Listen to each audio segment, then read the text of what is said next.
ધોરણ 8 વિજ્ઞાન પ્રકરણ 15 કેટલીક કુદરતી ઘટનાઓ સમ નેચરલ ફિનોમિના ધોરણ 7માં તમે પવન, વાવાઝોડા અને ચક્રવાત વિશે શીખી ગયા છો. તમે શીખ્યા હતા કે વાવાઝોડું માનવ જીવન તથા સંપત્તિને પુષ્કળ નુકસાન પહોંચાડે છે. તમે એ પણ શીખ્યા કે કેટલીક હદ સુધી તમે તમારી જાતને આ વિનાશક ઘટનાઓથી બચાવી શકો છો. આ પ્રકરણમાં આપણે બીજી 2 વિનાશક ઘટનાઓ વિશે ચર્ચા કરીશું. તે વીજળીનું પડવું તથા ભૂકંપ છે. આપણે આ ઘટનાઓથી થતા નુકસાનને કઈ રીતે ઘટાડી શકીએ તે વિશે પણ ચર્ચા કરીશું. વીજળી લાઇટનિંગ. જ્યારે વાયરો ઢીલા થઈ જાય ત્યારે વીજળીના થાંભલા પર તણખા થતાં તમે જોયા હશે. જ્યારે પવન ફૂંકાવાને લીધે વાયરો હલતા હોય ત્યારે આ ઘટના ખૂબ જ સામાન્ય છે. જ્યારે સોકેટની અંદર પ્લગ ઢીલો હોય ત્યારે તેમાં પણ તણખા થતાં તમે જોયા હશે. વીજળી પણ એક મોટા પાયે થતો વિદ્યુત તણખો જ છે. પ્રાચીન સમયમાં લોકો આ તણખાનું કારણ સમજી શકતા નહોતા, માટે તેઓ વીજળીથી ડરતા હતા અને એવું માનતા હતા કે આ એક ઈશ્વરનો કોપ છે.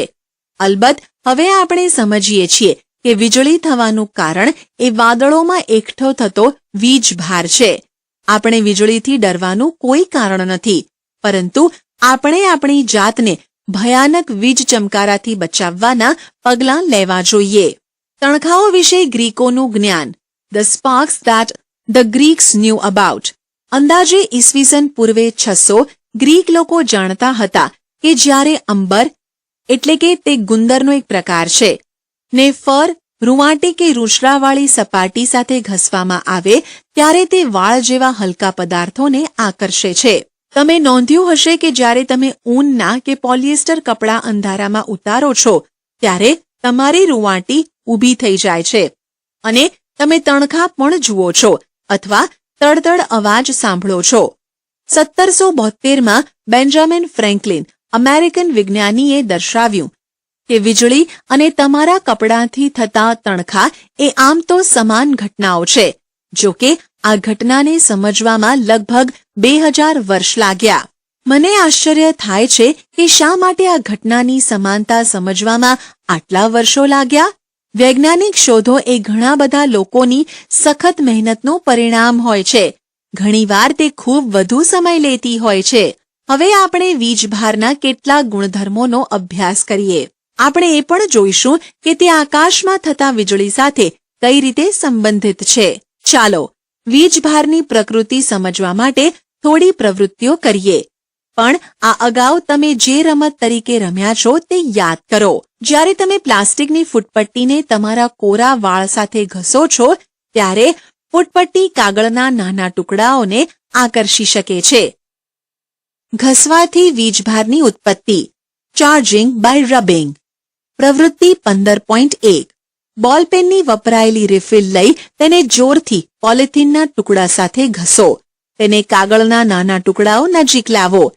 એ ધ્યાન રાખો કે રિફિલનો ઘસેલો ભાગ તમારા હાથને કે ધાતુની વસ્તુને અડકે નહીં. આ પ્રવૃત્તિનું સૂકા પાંદડાના નાના ટુકડા, ફોતરા તથા રાઈના દાણા સાથે પુનરાવર્તન કરો. તમારા અવલોકનો નોંધો.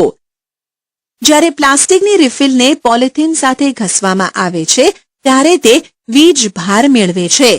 આ જ રીતે જ્યારે પ્લાસ્ટિકના કાંસકાને કોરા વાળ સાથે ઘસવામાં આવે છે ત્યારે તે થોડો વીજભાર મેળવે છે. આવા પદાર્થોને વીજભારિત પદાર્થો એટલે કે ચાર્જ્ડ ઓબ્જેક્ટ્સ કહે છે. રિફિલ અને પ્લાસ્ટિકના કાંસકાને વીજભારિત કરવાની પ્રક્રિયામાં પોલિથીન અને વાળ પણ વીજભારિત થાય છે. ચાલો તમે જાણતા હો તેવા કેટલાક પદાર્થોને વીજભારિત કરવાની કોશિશ કરીએ. વીજભારના પ્રકારો અને તેની આંતરક્રિયા. Types of charges and there interaction. કોષ્ટક 15.1 માંથી કેટલાક પદાર્થોને આપણે હવેની પ્રવૃત્તિ માટે પસંદ કરીશું. પ્રવૃત્તિ 15.3. અ. 2 ફુગ્ગાઓ ફૂલાવો. તેઓ એકબીજાને અડે નહીં તે રીતે લટકાવો. બંને ફુગ્ગાને ઊનના કપડા વડે ઘસો અને પછી છોડી દો. તમે શું નિરીક્ષણ કર્યું? હવે ચાલો આ પ્રવૃત્તિને વપરાયેલી રિફિલ લઈને ફરીથી કરીએ. એક રિફિલને પોલિથીન સાથે ઘસો. તેને કાળજીપૂર્વક કાચના પાત્રને સ્ટેન્ડ તરીકે વાપરતા હોય તેમ તેમાં મૂકો. બીજી રિફિલને પણ પોલિથીન સાથે ઘસો. તેને વીજભારિત રિફિલ નજીક લાવો. ધ્યાન રાખો કે વીજભારિત છેડાને તમારો હાથ અડી ન જાય. શું પાત્રમાં રહેલી રિફિલ પર કોઈ અસર થઈ? શું તે બંને એકબીજાને આકર્ષિત કરે છે કે અપાકર્ષિત?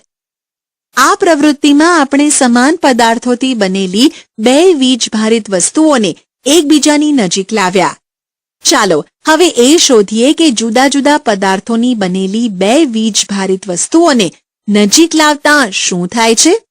ચાલો શોધીએ. બ. એક રિફિલને ઘસીને આગળ મુજબ કાળજીપૂર્વક કાચના પાત્રમાં મૂકો. આ રિફિલ નજીક એક ફૂલેલો વીજભારિત ફુગ્ગો લાવો અને નિરીક્ષણ કરો. ચાલો નિરીક્ષણનો સાર જોઈએ. વીજભારિત ફુગ્ગાથી વીજભારિત ફુગ્ગો અપાકર્ષિત થયો. વીજભારિત રિફિલથી વીજભારિત રિફિલ અપાકર્ષિત થઈ. પણ વીજભારિત ફુગ્ગો એ વીજભારિત રિફિલને આકર્ષી.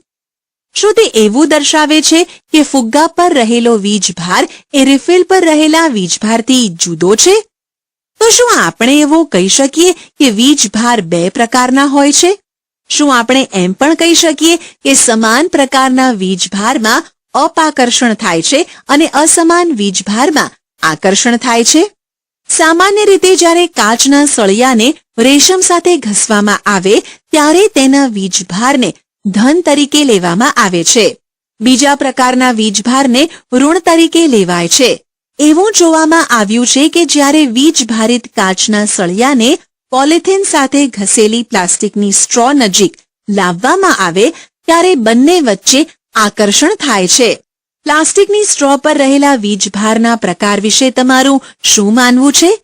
પ્લાસ્ટિકની સ્ટ્રોનો વીજભાર ઋણ હશે એવું તમારું અનુમાન સાચું છે. ઘસવાથી ઉત્પન્ન થતા વીજભાર સ્થિર એટલે કે સ્ટેટિક હોય છે. તેઓનું જાતે વહન થતું નથી. જ્યારે વીજભારોનું વહન થાય છે ત્યારે તે વિદ્યુત પ્રવાહ સર્જે છે. ધોરણ 6 થી તમે વિદ્યુત પ્રવાહ વિશે વાંચી રહ્યા છો. વિદ્યુત પરિપથમાં રહેલા જે વિદ્યુત પ્રવાહને લીધે બલ્બ પ્રકાશિત થાય છે કે જે પ્રવાહને લીધે વાયર ગરમ થાય છે તે બીજું કાંઈ જ નહીં પરંતુ વીજભારનું વહન છે. વીજભારનું વહન ટ્રાન્સફર ઓફ ચાર્જ પ્રવૃત્તિ 15.4. એક જામની ખાલી બોટલ લો. બોટલના મુખ કરતાં થોડો મોટો એક કાર્ડબોર્ડનો ટુકડો લો. તેમાં ધાતુની પેપર ક્લિપ ઘૂંસાડી શકાય તેટલો એક છિદ્ર કરો. આકૃતિ 15.4માં દર્શાવ્યા મુજબ પેપર ક્લિપને ખોલી નાખો. લગભગ 4 સેન્ટીમીટર ગુણ્યા 1 સેન્ટીમીટરની 2 એલ્યુમિનિયમ ફોઇલની પટ્ટી કાપો. તેને દર્શાવ્યા મુજબ પેપર ક્લિપ ઉપર લટકાવો. પેપર ક્લિપને કાર્ડબોર્ડમાં એવી રીતે ઘુસાડો જેથી તે લંબરૂપે રહે. એક રિફિલને વીજભારિત કરી તેને પેપર ક્લિપના છેડાને અડાડો. શું થાય છે તેનું નિરીક્ષણ કરો. શું ફોઇલની પટ્ટીઓ ઉપર કંઈ અસર થઈ? શું તેઓ એકબીજાથી અપાકર્ષિત થાય છે કે આકર્ષિત? હવે પેપર ક્લિપના છેડા વડે બીજા વીજભારિત પદાર્થોને અડો.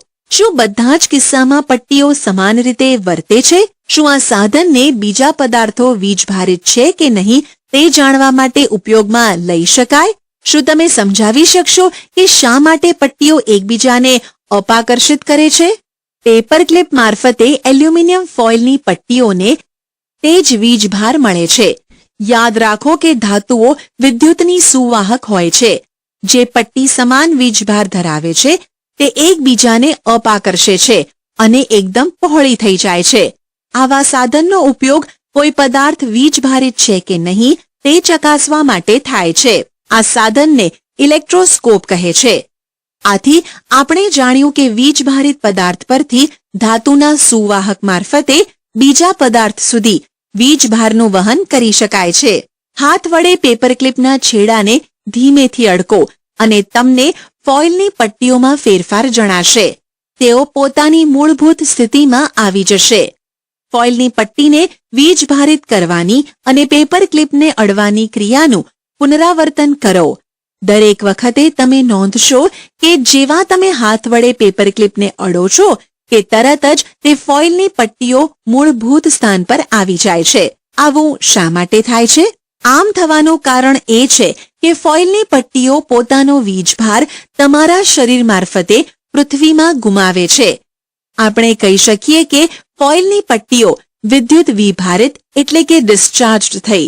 વીજભારિત પદાર્થથી પૃથ્વીમાં વીજભારના વહનની ક્રિયાને અર્થિંગ કહે છે. વિદ્યુત પ્રવાહના કોઈ પણ પ્રકારના લીકેજને કારણે ઇલેક્ટ્રિક શોકથી આપણને બચાવવા માટે ઇમારતો પર અર્થિંગ લગાડવામાં આવે છે. વીજળીની વાર્તા, ધ સ્ટોરી ઓફ લાઇટનિંગ. ઘસવાની ક્રિયાથી ઉત્પન્ન થતા વીજભારના સંદર્ભે હવે વીજળી વિશે સમજાવવું શક્ય છે. ધોરણ 7માં તમે શીખ્યા છો કે ગાજવીજ સાથે તોફાન થતાં હવાના પ્રવાહો ઉપર તરફ જાય છે, જ્યારે પાણીના ટીપાં નીચે પડે છે. આ ઝડપી હિલચાલથી વીજભારનું વિભાજન થાય છે. એક પ્રક્રિયા કે જે હજી સુધી પૂરી સમજી શકાઈ નથી, તેના કારણે વાદળોની ઉપરની ધાર તરફ ધન વીજભાર તથા નીચેની ધાર તરફ ઋણ વીજભાર જમા થાય છે. જમીન પાસે પણ ધન વીજભાર જમા થયેલો હોય છે. જ્યારે આ જમા થયેલા વીજભારનું મૂલ્ય ખૂબ જ વધી જાય છે, ત્યારે હવા જે સામાન્ય રીતે વિદ્યુતની મંદ વાહક છે, તે તેના પ્રવાહને રોકી શકતી નથી. ધન અને ઋણ વીજભાર મળતાં જ તેજસ્વી પ્રકાશનો લીસોટો તથા અવાજ ઉત્પન્ન થાય છે. આ લીસોટાને આપણે વીજળી તરીકે જોઈએ છીએ. આ પ્રક્રિયાને વિદ્યુત ભાર વિભારણ કહે છે, એટલે કે આ પ્રક્રિયાને ઇલેક્ટ્રિક ડિસ્ચાર્જ કહે છે. વિદ્યુત ભારના વિસર્જનની પ્રક્રિયા બે કે તેથી વધુ વાદળો વચ્ચે અથવા વાદળ અને પૃથ્વી વચ્ચે થાય છે. આપણા પૂર્વજો જે રીતે વીજળીથી ડરતા હતા, તે રીતે આજે આપણે ડરતા નથી. આજે આપણને તેની મૂળભૂત ઘટના સમજાય છે. આ સમજને વધુ સ્પષ્ટ કરવા માટે વૈજ્ઞાનિકો કાર્યરત છે. જો કે વીજળીના પડવાથી જાનહાનિ અને સંપત્તિનો નાશ થઈ શકે છે, એટલા માટે જ આપણી જાતનું રક્ષણ કરવા માટે પગલાં લેવા જોઈએ. વીજળી સુરક્ષા, લાઇટનિંગ સેફટી. વીજળી અને ગાજવીજ સાથેના તોફાન એટલે કે થંડરસ્ટોર્મ દરમિયાન કોઈ પણ ખુલ્લી જગ્યા સલામત નથી. ગાજવીજ સંભળાવવી એ સલામત સ્થળે દોડી જવાની ચેતવણી છે. સલામત સ્થળેથી છેલ્લી ગાજવીજ સંભળાયા બાદ થોડી રાહ જોયા પછી જ બહાર નીકળો. સલામત સ્થળની શોધ, ફાઇન્ડિંગ અ સેફ પ્લેસ. ઘર કે ઇમારત એ સલામત સ્થળ છે. જો તમે કાર કે બસમાં મુસાફરી કરતા હો તો વાહનના બધા જ બારી બારણા બંધ હોય તો તમે સુરક્ષિત છો. ગાજવીજ દરમિયાન કરવાની અને ન કરવાની બાબતો, do's and don'ts during a thunderstorm. બહાર, આઉટસાઇડ.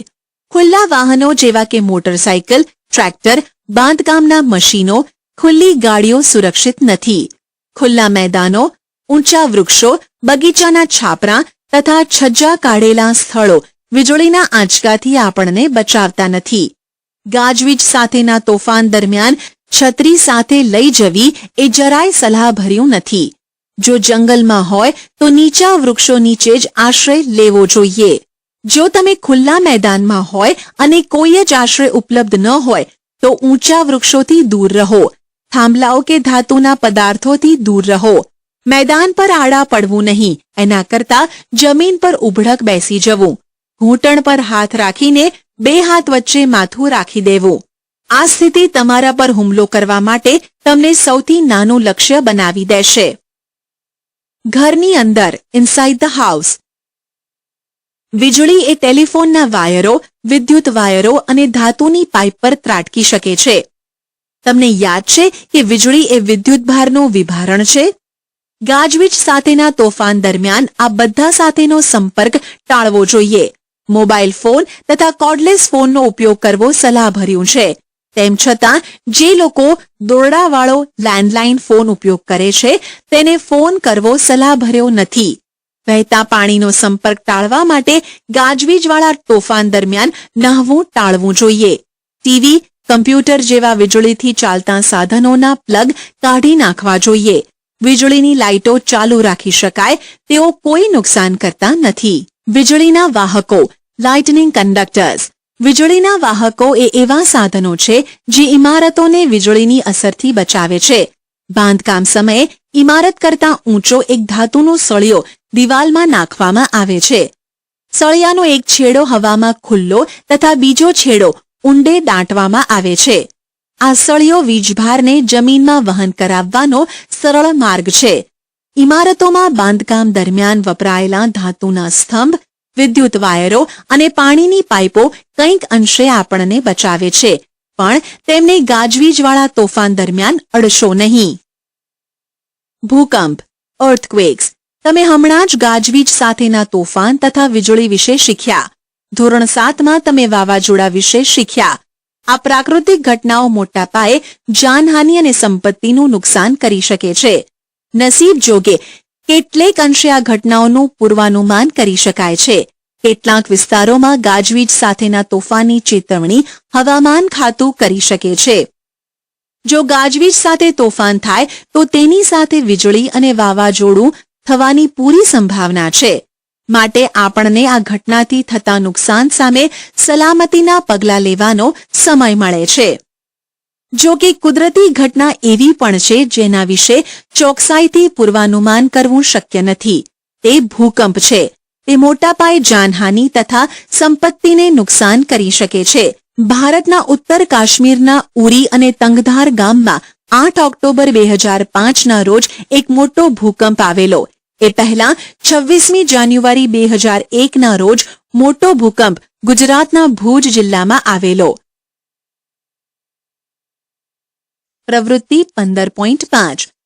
તમારા માતા પિતાને આ ભૂકંપમાં થયેલી જાનમાલની ખુવારી વિશે પૂછો. તે દિવસોના સમાચાર પત્રો કે સામાયિકોમાંથી ભૂકંપ દ્વારા થયેલા નુકસાનના થોડા ચિત્રો એકઠા કરો. ભૂકંપ દરમિયાન અને પછી લોકોની વેદના વર્ણવતો ટૂંકો અહેવાલ તૈયાર કરો. ભૂકંપ શું છે? એ આવે ત્યારે શું થાય? તેની અસરોને ઘટાડવા શું કરવું જોઈએ? આ એવા થોડા પ્રશ્નો છે જેની આપણે નીચે ચર્ચા કરીશું. ભૂકંપ શું છે? What is an earthquake? પૃથ્વીનું અચાનક હલવું કે ધ્રુજવું એ ભૂકંપ છે, જે ખૂબ થોડા સમય સુધી થાય છે. પૃથ્વીના પેટાળમાં ખૂબ ઊંડે થતા વિક્ષોભ એટલે કે ડિસ્ટર્બન્સને કારણે તે થાય છે. ભૂકંપ આખી પૃથ્વી પર દરેક સમયે થાય છે. તેઓ નોંધાતા પણ નથી. મોટા ભૂકંપ ખૂબ ઓછી વાર થતાં જોવા મળે છે. તેઓ ઇમારતો, પુલ, ડેમ તથા મનુષ્યોને ખૂબ મોટા પાયે નુકસાન કરે છે. તેમાં જાનમાલની મોટી ખુવારી થાય છે. ભૂકંપને લીધે પૂર, ભૂસ્ખલન અને સુનામી થઈ શકે છે. હિન્દ મહાસાગરમાં 26 ડિસેમ્બર 2004ના રોજ ખૂબ મોટી સુનામી આવી હતી. દરિયા કિનારાના તમામ પ્રદેશોએ ખૂબ મોટું નુકસાન વેઠ્યું હતું. પ્રવૃત્તિ 15.6. દુનિયાનો રેખાંકિત નકશો લો. ભારતમાં પૂર્વ કિનારો તથા આંદામાન નિકોબાર ટાપુઓ દર્શાવો. હિન્દ મહાસાગરની આજુબાજુ રહેલા અન્ય દેશો કે જ્યાં નુકસાન થયું હોય તે દર્શાવો. તમારા માતા પિતા, વડીલો કે અડોશ પડોશમાંથી ભારતમાં સુનામીને લીધે થયેલી બરબાદીની માહિતી મેળવો. ભૂકંપ શાથી થાય છે? What causes an earthquake? મારા દાદી મને કહેતા કે પૃથ્વી બળદના શિંગડા પર સંતુલિત કરેલી છે અને જ્યારે બળદ તેને બીજા શિંગડા પર ફેરવે છે ત્યારે ભૂકંપ આવે છે. આ કઈ રીતે સાચું હોય? પ્રાચીન સમયમાં લોકોને ભૂકંપના સાચા કારણની ખબર ન હતી. તેમના વિચારો પણ બુજોની દાદીની માફક પૌરાણિક કથાઓ પર આધારિત હતા. આવી જ કાલ્પનિક બાબતો દુનિયાના બીજા ભાગોમાં પણ પ્રચલિત હતી. પૃથ્વીની અંદર શું ખલેલ પહોંચાડી શકે? હવે આપણે જાણીએ છીએ કે પૃથ્વીના સૌથી ઉપરના પડ કે જેને પોપડો એટલે કે ક્રસ્ટ કહે છે, તેની અંદર ખૂબ ઊંડાણમાં થતા વિક્ષેપને લીધે ધ્રુજારી થાય છે. પૃથ્વીનું સૌથી બહારનું પડ સળંગ નથી. તે ટુકડાઓમાં વિભાજિત થયેલું છે. દરેક ટુકડાને પ્લેટ એટલે કે તકતી કહે છે. આ પ્લેટો સતત ગતિમાં હોય છે. જ્યારે તેઓ એકબીજા સાથે ઘસાય છે કે અથડાવાથી એક પ્લેટ નીચે બીજી પ્લેટ જાય છે, તેઓ પૃથ્વીના પોપડામાં વિક્ષેપ ઉત્પન્ન કરે છે. આ વિક્ષોભ છે જે પૃથ્વીની સપાટી પર ભૂકંપ સ્વરૂપે દેખાય છે. જો વૈજ્ઞાનિકોને ભૂકંપ વિશે વધુ માહિતી હોય તો શું તેઓ હવે તે ક્યાં અને ક્યારે ત્રાટકશે તે કહી શકે? જો કે આપણે ભૂકંપ શાથી થાય છે તે ખાતરીપૂર્વક કહી શકીએ છીએ, છતાં તે ક્યાં અને ક્યારે થશે તે અનુમાન કરવું હજુ શક્ય નથી. મેં ક્યાંક વાંચ્યું છે કે ભૂગર્ભીય ધડાકાઓ પણ ધ્રુજારી સર્જી શકે છે. જ્વાળામુખીના ફાટવાથી, પૃથ્વી પર ઉલ્કા પડવાથી કે ભૂગર્ભમાં ન્યુક્લિયર ધડાકાઓને લીધે પણ પૃથ્વી પર ધ્રુજારીઓ થઈ શકે છે. જો કે મોટા ભાગના ભૂકંપ પૃથ્વીની પ્લેટોના હલનચલનને લીધે જ થતા હોય છે. કેટલાક ભૂકંપ પ્લેટોના હલનચલનથી થાય છે. આ પ્લેટોની ધાર ઉપર ભૂકંપ થઈ શકે તેવા સૌથી નબળા વિસ્તારો છે. આવા નબળા વિસ્તારોને સિસ્મિક કે ફોલ્ટ ઝોન કહે છે. ભારતમાં કાશ્મીર, પૂર્વ તથા મધ્ય હિમાલય, સંપૂર્ણ ઉત્તર પૂર્વીય વિસ્તાર, કચ્છનું રણ, રાજસ્થાન અને ગંગાના મેદાનો એ સૌથી ભયજનક વિસ્તારો છે. દક્ષિણ ભારતના કેટલાક વિસ્તારોનો પણ ભયજનક વિસ્તારમાં સમાવેશ થાય છે. ભૂકંપની તીવ્રતાના મૂલ્યને માપક્રમ પર દેખાડતા એકમને રિક્ટર સ્કેલ કહે છે. ખરેખર વિનાશક હોય તેવા ભૂકંપની રિક્ટર સ્કેલ પર તીવ્રતા 7 થી પણ વધુ હોય છે. ભુજ અને કાશ્મીર બંનેના ભૂકંપની તીવ્રતા 7.5 થી પણ વધુ હતી. ધ્રુજારીને લીધે પૃથ્વીની સપાટી પર તરંગો સર્જાય છે. આ તરંગોને સિસ્મિક તરંગો કહે છે. આ તરંગોને સિસ્મોગ્રાફ નામના સાધન વડે નોંધવામાં આવે છે. આ સાધન આમ તો એક સાદો ધ્રુજારી પામે તેવો સળિયો કે લોલક હોય છે, જે આંચકા આવે ત્યારે ધ્રુજારી પામે છે. આ ધ્રુજતી વ્યવસ્થાની સાથે પેન જોડેલી હોય છે. સિસ્મિક તરંગોને લીધે ધ્રુજતી પેન કાગળ પર તરંગો નોંધે છે. આ તરંગોના અભ્યાસથી વૈજ્ઞાનિકો ભૂકંપનો સંપૂર્ણ નકશો તૈયાર કરી શકે છે, જે આકૃતિ 15.14માં દર્શાવેલો છે.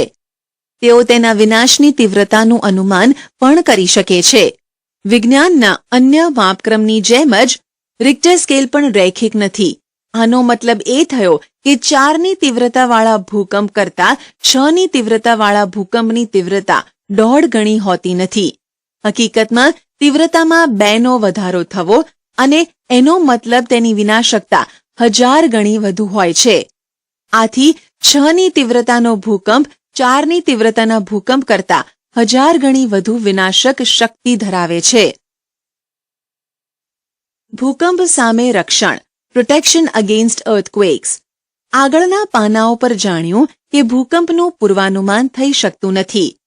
આપણે એ પણ જોયું કે તે ખૂબ જ વિનાશક હોઈ શકે છે. એટલા માટે એ જરૂરી છે કે દરેક સમયે આપણે આપણી જાતના રક્ષણ માટેના જરૂરી પગલાં લઈએ. સિસ્મિક ઝોનમાં રહેતા લોકો કે જ્યાં ભૂકંપની શક્યતાઓ ખૂબ જ વધુ હોય છે, ત્યાં લોકોએ વધારે તૈયાર રહેવું જોઈએ. સૌ પ્રથમ તો આ વિસ્તારમાં આવેલી ઇમારતોની રચના એવી રીતે થયેલી હોવી જોઈએ કે તે મોટા આંચકાઓ સહન કરી શકે. ઇમારત માટેની આધુનિક ટેકનોલોજી આ શક્ય કરી શકે. ભૂકંપ સલામત હોય તેવા માળખાં ઊભા કરવા એ સલાહભર્યું છે. યોગ્ય આર્કિટેક્ટ્સ અને માળખા માટેના ખાસ એન્જિનિયરનો એટલે કે સ્ટ્રક્ચરલ એન્જિનિયર સંપર્ક કરો. ઉચ્ચ સિસ્મિક વિસ્તારોમાં ભારે બાંધકામ મટીરીયલને બદલે માટી, ગારો અને લાકડાનો ઉપયોગ વધુ સારો છે. છાપરાઓને બને તેટલા હળવા રાખવા જોઈએ. કદાચ જો માળખું પડીને ભાંગે તો મોટું નુકસાન ન થાય.